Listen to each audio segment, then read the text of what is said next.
UPPL हानजाया national हाइवेआव ओंखारनाय मासे सैमा इउपिपिएल हानजाया जेबो 5G मावनो हायाखै नाथाय हाग्रामा महिलारि सारा बै समावनो 10G मावदों बे बड'फा कालचारेल कमप्लेक्सखौ सोर लुआ बेलाय ना हा बेरगावनानै उजिनाय बियो दा बे कालचारेल कमप्लेक्सआव जिरायनानै इउपिपिएलनि लिडारफ्रा दिनै बादियाव स्पिच होबाय थायो दा दाख्लैयो जोङो 28 फेब्रुवारि खालि बिपिएफ हानजानि जि आदर्श नीति नियम बेखौ मोजां मोननानैहाय जोङो 7 जन हाबफैदोंमोन नाथाय जोङो दिनैनि दिनाव बुंगोन जों रावखौबो जों फर्सफुलि खालामाखै जों दि बिपिएफ पार्टियाव हाबफैदों आरो बे बिपिएफ पार्टियाव हाबफैनानै जोंनि खामानि मावनायखौ मोनसे मोटिभेट जानानैनो जे फंबायमोना दिनैनि दिनाव बिपिएफ पार्टियाव आरोबाव फैबावदों आरो फैबावनांगौ गोबां दङ मानो होनोब्ला दिनैनि दिनाव इउपिपिएल सरकारनि जि मावनाय दांनाय बेफोरखौ पाब्लिकफ्रा स्टुडेन्टसानो जा बोराय बुरै जा सेंग्रा सिख्ला जा आजै आजौ रावबो मोजां मोनलिया दा बेनि गेजेराव मोनसे सोंथि बावैसो सान सिगां आथिखाल बिटिसि सरकारनि हाग्रा बिफाननि इएम रनजित बसुमतारिनियाव माखासे फरायसाफोरा जयेन जानानै इउपिपिएलआ 5G स्पिडआव खामानि मावबाय थागोन आरो नोंथांमोननि जयेन जानायखौ चेक होनानै मा फोरमायगोन 5G स्पिडआव मावदों होननानै मा प्रुफ दङ जे होमबा हाग्रामा महिलारि सारा जेबो मावाखै नामा बे बड'फा कालचारेल कमप्लेक्सखौ सोर लुआ बेलाय ना हा बेरगावनानै उजिनाय बियो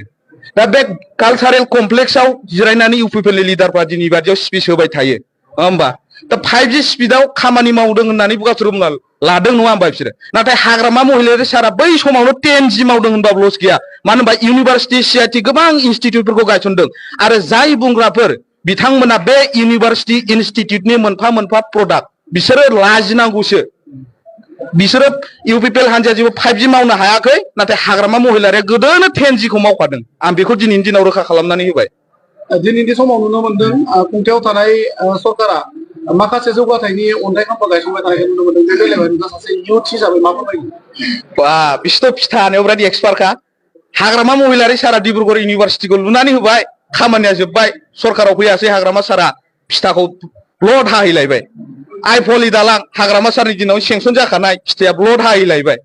मेडिकेल कलेज क'क्राझारनि हाग्रामा महिलारि सारनि दिनावनो जानाय बेखौबो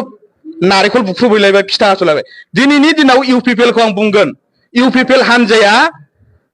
नेशनेल हाइवेआव ओंखारनाय मासे सैमा होनबाबो लस गैया इसिबां गाज्रि बुंनो सोर अधिकार होखो बिथांमोनखौ इसिबां डेभेलप खालामसेयावबो हमनानै ला सैमा मासेया हरनि समाव नेशनेल हाइवेआव ओंखारोबा बिथिंनिफ्रायबो गारि फैगोन बिथिंनिफ्राय गारि फैगोन लाइटखौ आन्दायनानै गेजेराव फाफर बायदि गेब्लेलाङो थिग बिदिनो सेम कन्डिशनखौ फैबाय थानाय समाव जे एमपि इलेक्सन